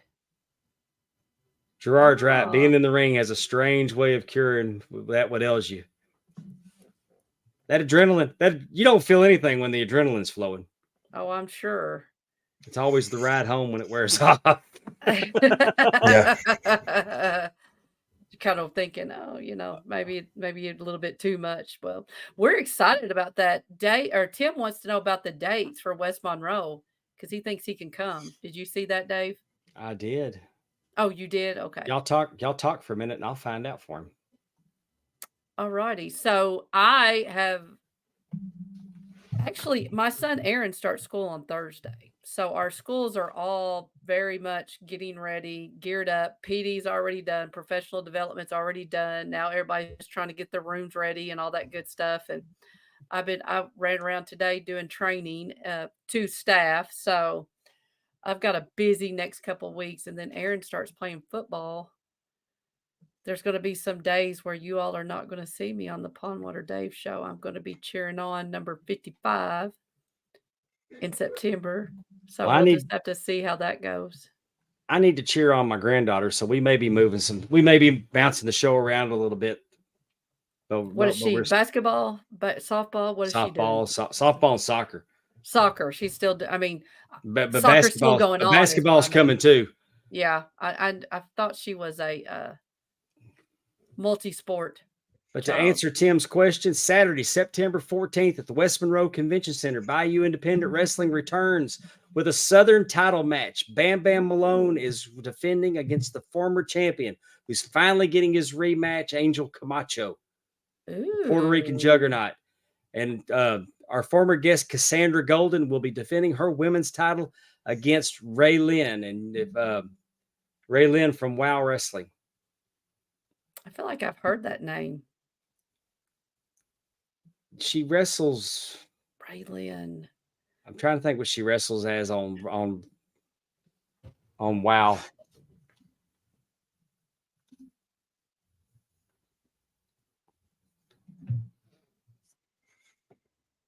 I don't know That's what her name okay. on. They told me, and Hol- I can't. Hollywood. No, it's not Hollywood. No, Holly- I'm saying she's done some shows at WoW, and I'm wondering if maybe she wrestled her. Is that why I'm trying to think of why have I heard this name before? Sorry, kind of talking to myself, trying to work that out. But she's very, very good. I got to work with her in Arkansas. Very Mhm. impressed. Very, very impressed with her. Cool. You know, I tell you, things stand out more than others, and her crowd work is second to none. Her crowd work is incredible. I mean, she had that crowd wanting to kill her. Oh, so she's a heel. Well, that makes sense. So Cassandra's. Oh yeah, she's a heel. What we got next week, Dave? I don't know. Oh, okay. We'll be here. Well, and don't forget to check out the Ram Network, where you will see a whole cast of characters with a capital C, including Timmy C. Yeah, we just dropped a new episode of World Class Flashback. It's from the Fair Park Coliseum in Dallas, Mhm. Texas, from April 1st, 1983. We have the main event that night is Terry Gordy and David Von Erich in a handcuff match. This is the Ooh. famous match that right before they got started, that Terry Gordy jumped down and knocked that fellow about 3 rows back. Yeah. And, What and he what and he was didn't he? even drop it, and he didn't even drop his cigarette. He was mouthing, right? Was the Yeah, fan mouthing to yeah. Terry Gordy? Well, he came underneath the security rail was just a rope, and Yeah. he came under the rope, and when he did, Gordy jumped down off the ring and sent him took, flying. took care of business. And I was one section over when he did that, and I never messed with Terry Gordy after that. Never. As if you were thinking about it before. Yeah, yeah. I'm glad that guy Showed you not to. showed me what not to do in wrestling Yeah. matches. Because you were right there. You're getting So I ready just to lowered let my Terry sights have down it. because I always thought I could kind of take Buddy Roberts, but I knew I wasn't going to take Terry Gordy. That's for sure. And I know So- FFP dropped today. They look back of, was it July 1974. 1974, but I think it was July. It was kind of interesting. They were talking a lot about Watergate. They talked about some different movies and music that was popular. They talked about the movie. Oh crap! Is it Standing Tall? That doesn't sound right. Walking Tall. Walking Tall. Thank you. About Buford They- Puzzler. Yes, they talked about him. I went and saw that in the theater. In 1974. Yeah, I did. Awesome. And apparently there was people I went were and saw all the enamored with Walking them. Tall movies. That's what I was going to say. Apparently they were all They cut Oh, off wait, his arms. They cut off his legs. They busted his head. Now he's back, and he's madder than hell. right. He was 6'6". I don't know why that just, and he died young. He was in his 30s when he died. I think that Buford Puzzler was the first person I ever saw in a body cast. That they had him in a body cast on the movie. Oh, really? Yeah. I'll have to check this He was out. in his 30s when he died because he got murdered, right? Well, it was a one-car accident. It was a automobile accident. Yeah, There's but they obviously did something there's some suspicions there because his wife got You know he killed. wrestled. She got Yes. killed, yeah. Yes. That's Buford Puzzler as a wrestler. Buford the Bruiser, I think. I think that's what they said he was. But yeah, she got killed in an ambush. It was supposed to be for him, and they ended up killing her. I know. I want to go back and learn some more about this. I thought Shout that out was to interesting. FFP for providing those graphics. I was gonna say you had this ready to roll. We Where'd use you the pull same. those We up? use the same StreamYard. I got all their stuff here. Oh, cool. Well, like I said, it was really good.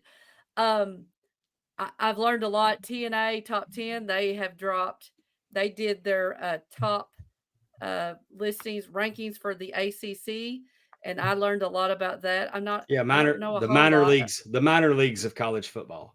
Yeah, isn't Because that where Yeah. all I could think of was they were talking about, and I enjoyed Dave and the HSV on there. They were I was talking gonna say, about ain't all that these where schools in Florida the State ACC, plays? and you knew that Florida State was going to be the one they put over the hardest. But I'm thinking, not the SEC, not the SEC. Does anything in college football matter outside of the SEC? I mean, Ohio I don't State. think so, but And Michigan won the whole damn thing last year. I don't know. yeah, but I thought it was interesting. They were talking about how Notre Dame, again, I didn't know this, but Notre Dame is not really Hey. in the conference for Joe Don football Baker. Give me Joe Don Baker all day, every day with that stick. Joe Don Baker played Buford Puzzler in the movies. in 1974. Yeah. That's pretty cool. I want to see that movie. But yeah, so they have done some they again, they're very informative on top 10 when they're doing the rankings. They talk about the different teams. I am absolutely I just mesmerized when I'm listening to it because they know players, they know past coaches, they know all this stuff. And I just think it's really fun to listen to. So I learned a lot about the ACC. And I don't know who they're doing next week, but I would I definitely did. make sure. Harry just Oh, told us in the chat it'll be Big Ten preview. The oh, Buckeyes of the Ohio State and the Wolverines of Michigan, as I just mentioned, oh, along with some awesome. others. So yeah. So yeah, so Nebraska, of course, will be involved. So Andrew will talk about Nebraska for an hour. okay, so Yeah, Nebraska's in the top or in the in the Big Big Ten. 10. Yeah. Gotcha. See? It's Well, very informative. I thoroughly enjoy it and suggest you go jump on and listen to it. and You wouldn't know Nebraska's in the Big Ten because they're never in the news. So, but yes, they are in it actually. I just thought that Nebraska must have been their own like They superstar should be because in their own. I hear about touchdown Timmy or Tommy or whatever. I don't know the true freshman. Andrew talks a lot about him. well, So I'm sure he's going to tell me though. Just lost the so left tackle today. I don't know what that means. head over to patreon.com/Ram Network. It's $10 a month. We'll provide all kinds of bonus content. Timmy C and TJ just dropped Memphis Rock and Wrestling, where they did a watch along with a VHS tape from 1987 Memphis that had many of the talents in the past. We had Terry T Weave sat down with Dave in the HSV, and they did Bash to the Beach, July 9th, 2000, from the Ocean Center in Daytona Beach, Florida, for the second episode of I Was There. Terry said that also they dropped the top 10 American Olympians today. That's an interesting topic. Who would you guys throw out some names for the top 10? Mary Lou Retton. Mary Lou Retton, absolutely. I think she has to be on Christy that list. Yamaguchi. Christy Yamaguchi. Okay. What about what's her name? Bruce Jenner? Yeah. I think what's her name? Bruce. George Foreman, Muhammad Ali. I don't really count those like LeBron James, and I don't know. They were famous before you know what I mean? Like, I mean, like people that made their names Carl Lewis through the Olympics. I think Carl Lewis, Michael Phelps, yeah. Jesse Owens. You know who I remember? Missy Terry Strug and Dominique Mucciano and that whole team in '96. Remember that? Yes. Jesse Owens. Jesse Owens was a runner. Yes. Yeah, definitely Jesse Owens. Him. I think FloJo. Like if I think about people who made you FloJo for sure the too. Olympics, Dan Gable. I guess. Dan Gable. You look at that. That's a great name. I think Simone Biles, she has really had quite the Olympics. Yes. That one wrestler got big for what? Remember Rulon or whatever? Yes. Yeah. Rulon Gardner. Yeah. I loved Mary Lou Retton, Thunder Thighs. Lord have mercy. I think Mary Lou is one of those that when you think Olympics, I think she's one of those just because of the star that they Oh. put on her at as Well, gymnastics I and think taking because on the we're Russians and Let's don't forget Kurt Angle. He did a little something. well, I with a know I was broken going to mention freaking that. neck. exactly. I think like Mary Lou, where I was born in '85, she was a little bit like before my time, but like Hmm. '96, that was big. When that gymnastic team won and Carrie Strug had that hurt ankle and she stuck the landing Hmm. there at the end and Yeah. they Yes, won. That was a pretty cool moment, I thought. definitely. Yeah, Did y'all definitely. say I think Jackie that Joyner Kersey? I said FloJo, but yes, definitely Yeah. her. Again, just that. But I think, like you said, to me, Jesse Owens, like, even though I don't know how many medals he won, I mean, there's probably more people that have won more medals. Just that's an iconic. I mean, that was in the third. Like Yeah. that was an iconic situation that he was in and prevailed in, and you know, he's he's he's a good. Let's see. I'm trying to think of the right word. I don't know. Um, but yeah, it'd be interesting to see. Andrew said half of them that we've mentioned did not make the list. So it Well, would be really important for you to go over there and listen and see yeah. which half made the list. Yeah, 4 goals against Hitler's runners in Nazi Germany, 1936. I mean, Hmm. you know, That was just so cool to see a black guy on Hitler's podium there in Germany in '36. So that image will always be, I think the one that's probably one of the most remembered in Olympic history. Oh, definitely. did y'all mention Mark Spitz?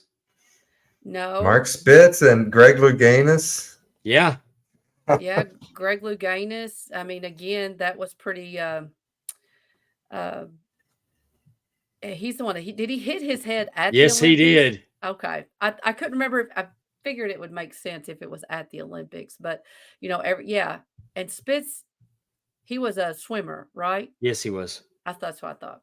Yeah, he was on a very I remember seeing my parents had a tabletop book of Life magazine covers, Mm, and he was on the cover of one of them, and the way that he was swimming and the way the water was the picture of the water with half of his face in the water. Hmm. It's really Well, I mean, if I'm remembering it 50 years ago. I mean, yeah, you might cool. say it's too soon, Andrew, but I think the pole vaulter from France should make this list. But that's just me. So yeah, Spitz had 7 gold medals, and that was probably like a goal that people probably didn't think could be replicated. And now you have Michael Phelps, which has like 20 something. Look I at mean, it's just Ledecky. Look at Ledecky. Didn't she just that's very true too. It's didn't Ledecky just set the record for the most medals from an Olympic performer? She did something. I'm not sure for a exactly what it woman was. or just in general. In general. I don't know. I mean,